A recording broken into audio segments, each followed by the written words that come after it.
Imposter syndrome. Do you have it? What is it? Sounds like a disease, like, oh my God, I gotta go check to the doctor to see if I have the syndrome.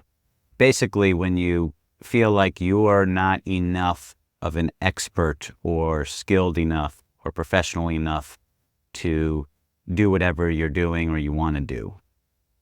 And there's a fear of, if you put yourself out there, that you're going to get criticized, rejected, embarrassed because you're not good enough to be doing it. Or sometimes you've somehow reached a position of success and then you're afraid that people are going to find out actually you're a fraud, you're not actually good enough, you're an imposter. So it can play both ways. But in this video, I'm going to get into my own journey with self-doubt as connected to imposter syndrome and how I'm overcoming it and giving you what I've learned, and hopefully you can use it to tackle some of your insecurities around creativity, work, etc. So I was pursuing this dream in Hollywood for about 17 years of becoming a Hollywood filmmaker, screenwriter, director. And I did make a movie. I wrote and directed a movie that came out on Amazon Prime and Apple TV in 2019. And it won a comedy, won some Best Comedy Movie Awards at some film festivals. Over 300,000 people watched it on Amazon Prime. It did something, but it didn't have the kind of extreme outsized success that I wanted, either becoming a major hit or leading to me getting a job directing a Hollywood blockbuster movie, right? And so because of that, I still did not consider myself a successful filmmaker. I still consider myself a failure. And so I was still an imposter, or right, it connects to the imposter syndrome that I'm talking about, is I still didn't consider myself a real filmmaker even though I had made a movie.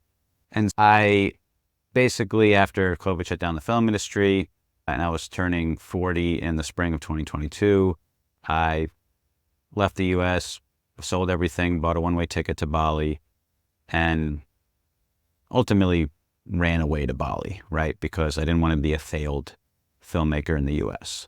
And being in Bali and kind of reassessing, reinventing myself, something I did was I did a one-man show. And I had been, as I mentioned, I made a comedy movie. I was a comedy writer, and I had done a little stand-up, very little. Like I took a class, we had a class show, I did a little show and another little show, and I did a few open mics, right? But so 5 times I did stand-up, so barely any.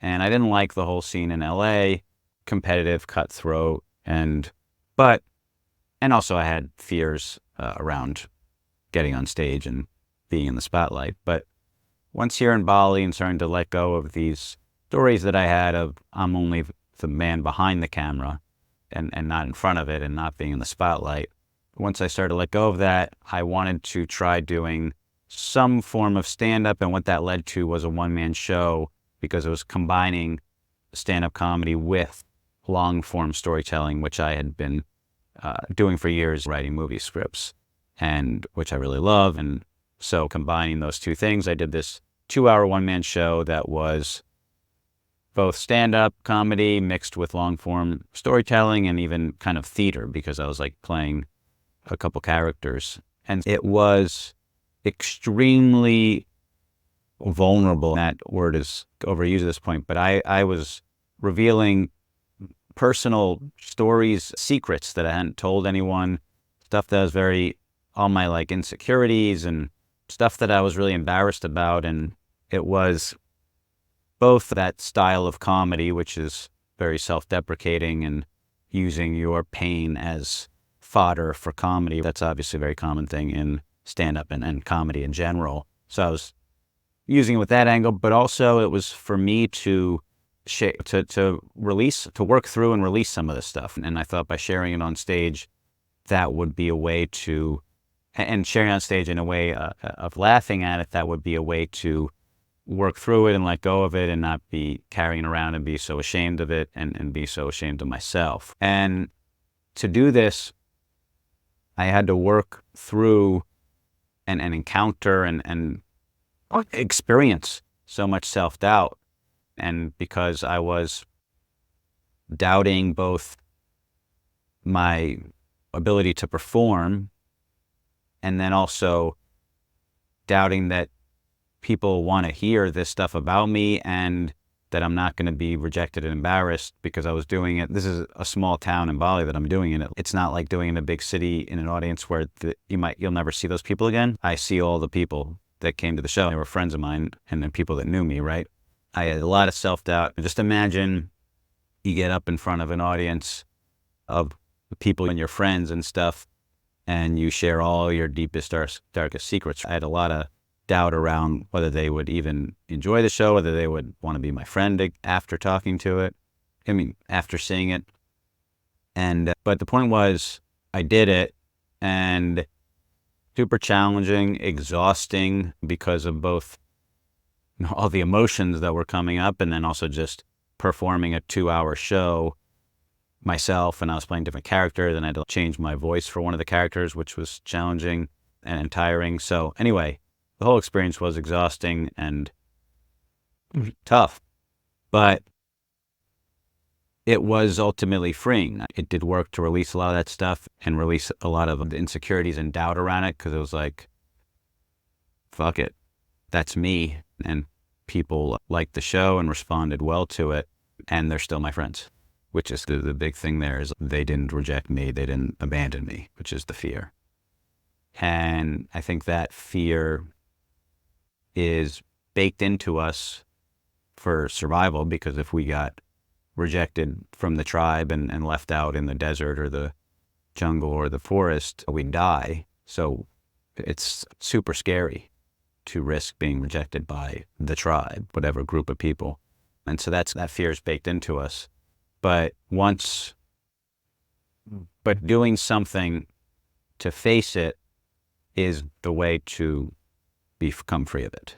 And it's do it in a way that is possible for you. In other words, I did it in a small theater in a small town in Bali.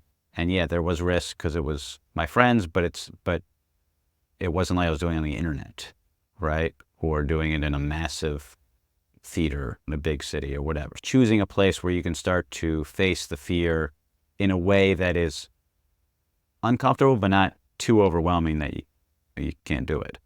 And now, so that was a big breakthrough for me, but I'm still working through this. I'm still having imposter syndrome. That's why I'm making this video, because I've been making these videos, right, daily YouTube videos for 40 something days now.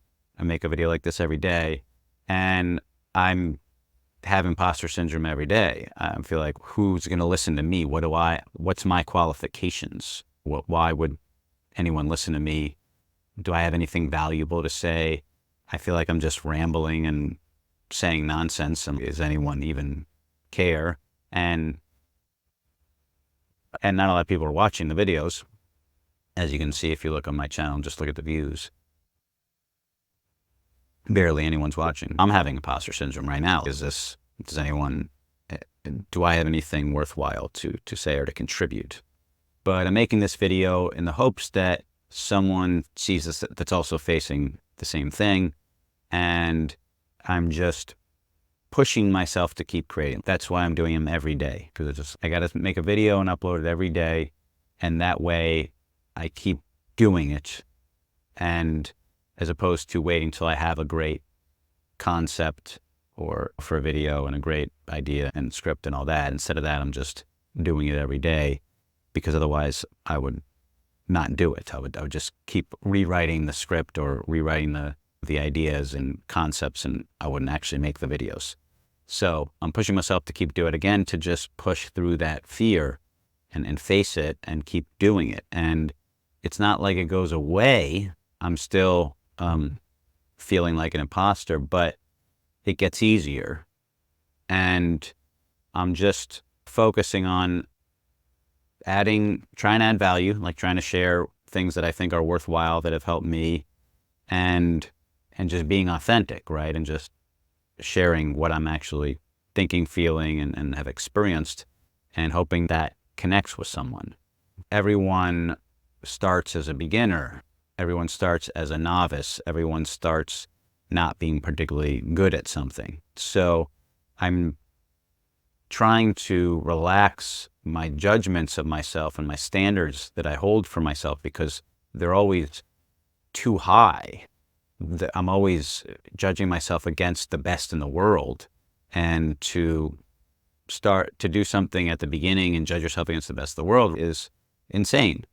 Who's starting out is going to be as good as the best in the world? But that's kind of like where I'm always judging myself. And so I'm just trying to relax that voice in my head. Actually, the one-man show I made was called The Voice in My Head, and it was all about that voice, and I actually played that voice as a character, and then I was me, and it was me and the character. It was like a buddy comedy, basically, between me and the voice in my head that is throwing that self-doubt and judgment at me all the time. But treating this, as opposed to treating these videos, and the same thing with the one-man show, as opposed to treating it like this has to be a masterpiece. Masterpiece. I'm treating it like it's a vehicle for growth and self-discovery. In other words, as I make these videos and discuss and talk about what I'm talking about, growing and discovering things about myself and my viewpoint, and just putting more value on that than the number of views I'm getting. Because if I put all the value on the number of views I'm getting, I would be completely discouraged and stop making these videos. And I'm just, and this was the same thing with the one-man show, of it was a vehicle for growth and self-discovery, as I talked about earlier. And I'm suggesting to you, or encouraging you, to try your own version of this, to put yourself out there in some way that is scary, but not too scary that it's overwhelming. So whether it's making videos like I'm making, I did the one-man show, but whatever your version of it is, you might be do a drawing or a painting and show it to a few people, write a story, send it to a few people, whatever the case may be. But doing something that is pushing yourself to put yourself out there, put yourself, your creativity, your work, your thoughts, your ideas, your feelings in some way. It doesn't have to be a full confessional. What I mentioned in my one-man show was about revealing all my secrets and insecurities, right? It doesn't have to be that extreme. It's whatever you can do, again, that is still challenging yourself, right? Not easy, but not too hard that it's impossible or overwhelming or crushing. And the thing is that it first and foremost will benefit you. It will free you from those chains that you're holding yourself in because you're scared of how people will respond. And then you also can inspire other people to do the same thing, right? Beyond what they will benefit if you put out art or your wisdom or knowledge or whatever you're sharing, people will benefit from that, but they'll also benefit from just seeing you do it, right? And put yourself out there, and that's inspiring. So it's a thing that everyone battles, and so you're not alone with it, and that's another reason I'm just making a video about it, is hopefully you see it and you're like, oh, I'm not alone. I'm not the only one that deals with this, because I do, and a lot of people do. It's very common. Even a lot of very successful people deal with it. I think probably the majority of people deal with it at some point in their life. Put yourself out there. The world needs your unique voice, your unique you, whatever way you contribute, whatever way you put yourself out there. We need you. We don't need the fake you. We don't need the image, the mask that you're putting out, because that stuff doesn't do much for anyone. What really makes an impact is the real you. Find a way to put yourself out there, and then just keep doing it a little bit more at a time, and you don't know where it's going to lead. Don't even try to predict where it's going to lead, because just leave the options open, because it's going to lead somewhere greater than you could ever imagine. So thanks for watching, and tune back in tomorrow for the next video.